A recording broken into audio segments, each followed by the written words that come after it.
This weekend, in addition to doing a lot of our own individual work, we're spending a lot of time together in the same space, working on some of the activities from our workbook that are couples activities or relationship activities. We started off yesterday by having a great meal together. We went to this little pizza place in Venus, Texas, a little small town. It's about a 40-minute drive to get there because he had seen online that they have great Chicago-style deep dish pizza because there are actually people from Chicago who've moved here. Pizza was amazing. I can't pronounce the name of the place, so I'm not even going to try because I'm relatively sure I'll butcher it, and that's just not fair to them. But what I will say is the pizza was great. We enjoyed the conversation on the way there and the conversation on the way back. And when we got back to the house, we started with a relationship growth activity. This is a worksheet that has these discovery questions, and the instructions are fairly simple. Sometimes in relationships, we become so focused on the problems that we forget to see our partner as a person. You can strengthen your relationship by learning more about your partner and discussing their thoughts and feelings. Take turns selecting a question from each section below to ask your partner. If you believe you know all the answers in a section, see if you can answer each one correctly. At first, this seemed like a really great, easy, lighthearted activity because these questions seemed fairly simple. Like the first one right out of the gate was, where would your partner most like to visit on a vacation? Seemed like a great, just kind of introductory level question to be able to ask and answer. And that one turned out to be pretty easy for both of us. But when we looked at the sheets to pick the second question, one from another area, it got a lot harder because the nature of the questions.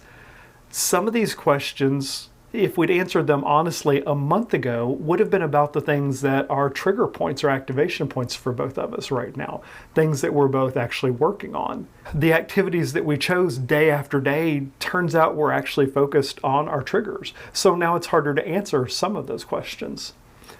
For me, some of the other questions were harder. I was hesitant about some of the other questions because they're so future oriented.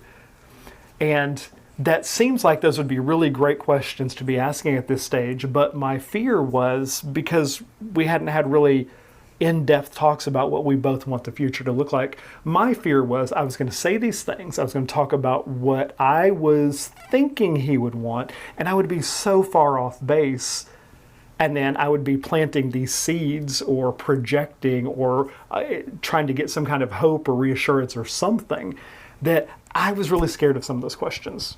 When I hesitated, he very quickly jumped in and kind of knew where my hesitation was coming from, which was really kind of nice. It was very reassuring.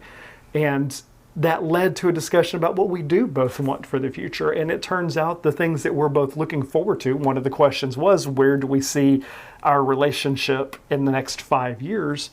We were mostly on exactly the same page, which was, first off, very much a relief, but also just very reassuring that in addition to doing the work that we're doing for ourselves, we are doing it in a way that really is going to strengthen our bond to one another, which is, of course, phenomenally fantastic. So we continued this discussion. We started asking more questions. And when we set out, we were just going to pick one question from each of the 6 categories. So I thought this exercise would take maybe 20 minutes tops. It ended up being a nearly 2-hour discussion. And it was just an amazing discussion. Things that we talked about, things that we shared with each other, things that came back from the topics I covered yesterday about the roles I've cast myself in. That became part of this discussion, even though he hadn't actually seen the video at that point. And it was really great to be able to share with him some of the things that I had always wanted to share that I've never actually shared with anybody. Things about my past, things about my experience, things that were trigger points, things that were trauma points, things that were excitement points, things that were accomplishment and pride points, things we just never talked about. We just hadn't gotten around to it.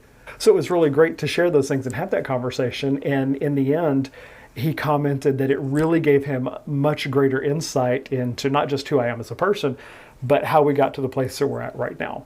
So in that regard, I think this activity, though we didn't use it the way it was designed, it turned out to be a really great activity for us.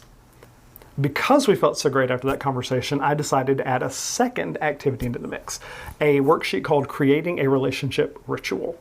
The instructions for this one were also pretty simple. In order to thrive, relationships need frequent care and attention. Rituals are one way to focus energy into your relationship.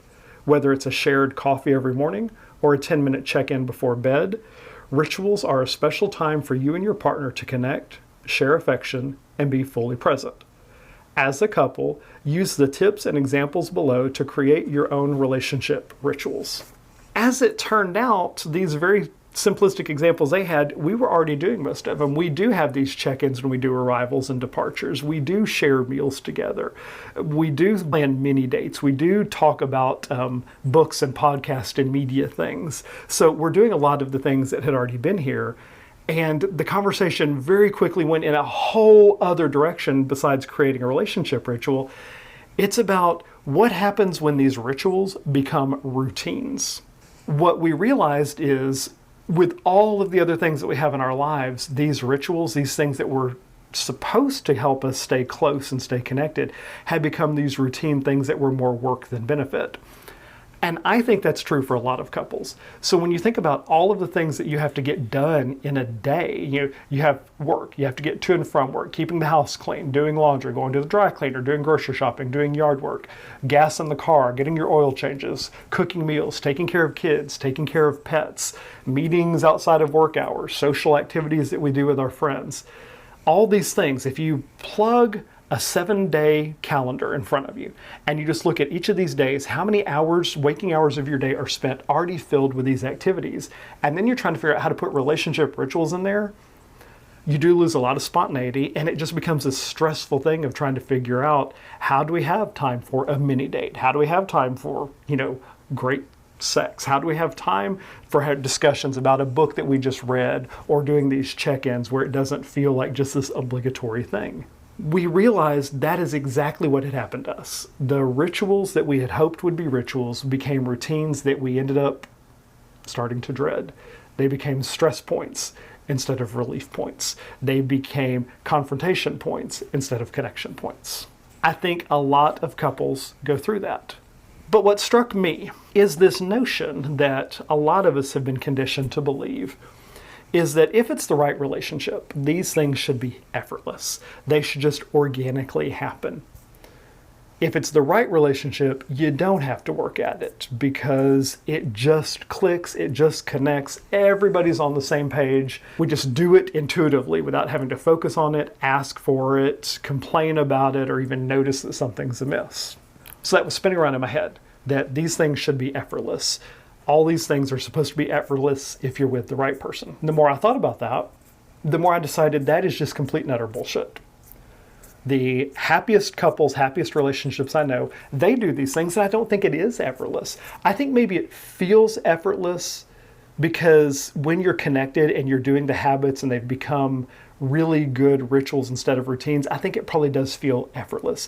I think when you're checking in with each other on a routine basis to make sure these are the things that are working, or maybe these are some other things we should add in or try instead, I think that makes it feel effortless during those in-between periods where things are just clicking and working.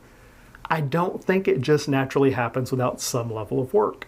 I don't think very many things in our lives do happen without some level of work, but in my mind, the distorted thought process I had was, if he is the right person for me, then this should be effortless. It should just click. It should come together. There should be very few problems, very few friction points. In taking an inventory of most of my relationships, friendships, family, social things, even work relationships, that's not true. I have to work to maintain all of those.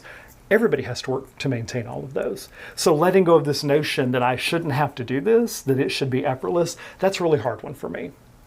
I'm not sure where he is on that because I didn't ask that question.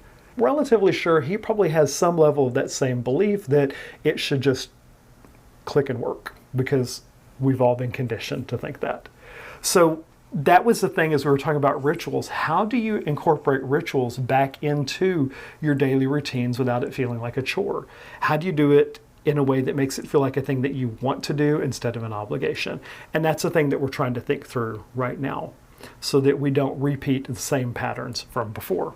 After all this was done, and we had a couple of hours of really great conversation, I threw a question out there that I almost felt like was stepping on a landmine. It was going to blow up the whole night. But it was a lingering question that I've had, and I really wanted an answer. Because of the roles I've cast myself in, because of the specific things I'm working on, because of the challenges I've had in my life, because of things I'm going through right now, I just openly asked, Why are you still choosing to be in this relationship with me? Why are you still choosing to work on things with me? You've already seen the worst of me. You have seen me at my worst. You have seen me hit just what has got to be rock bottom. Because, dear God, if there's any bottom below that, I don't even want to know about it. So you've seen me at my worst. I still don't see the best in me. How the fuck can you see the best in me? How can you see this potential and say, I want this person. I want to work towards this. I want to continue moving towards this person and our life together. I said it. I probably fumbled the question. I probably did not ask it very eloquently because it was just this thing I was trying to get out. And I wasn't doing it in the hopes of getting some kind of reassurance. I was legitimately asking him, why are you still here? What is it that you are seeing in this that makes you want to continue to do this thing? I won't share what his answer was because that's part of our story that includes a lot of his story, and I'm not willing to tell his story. What I will say is his answer was phenomenally moving for both of us. We both had a bit of an emotional reaction to it, and it was one of the few times in my life that I just felt the most genuinely seen and heard and appreciated and valued and honored and respected and loved and wanted. It was kind of an amazing thing. And I was really scared to ask the question because I was really scared of what the answer might be, or really scared that it would just derail the great night that we'd had. Turns out it was a really good question to ask in that moment. So doing the scary things is really hard. My therapist brain tells me I should absolutely be doing these things, and this is the order and the sequence that I need to do them in, and I should move through it fearlessly because this is about me living my best life, me being my happiest and healthiest in a way that I can include other people. I get that. But my emotional brain, my heart brain as I'm going to call it, gets really scared to ask some of these questions, gets really scared to do some of these activities. And I'm getting a much better sense right now of honestly what it's like for people when I give them homework. When I give them these types of things as homework and they come back in the next week or 2 weeks later and they talk about how hard it was, yeah, I have a whole new appreciation for how hard some of this shit is. It's hella hard. So I am phenomenally impressed by my client's ability to do this work week after week after week. But I'm also going to be at least a little bit impressed in my ability to do this and our ability to do this together. So that's what we're working on this weekend. That's where things are at today. I'll be back tomorrow.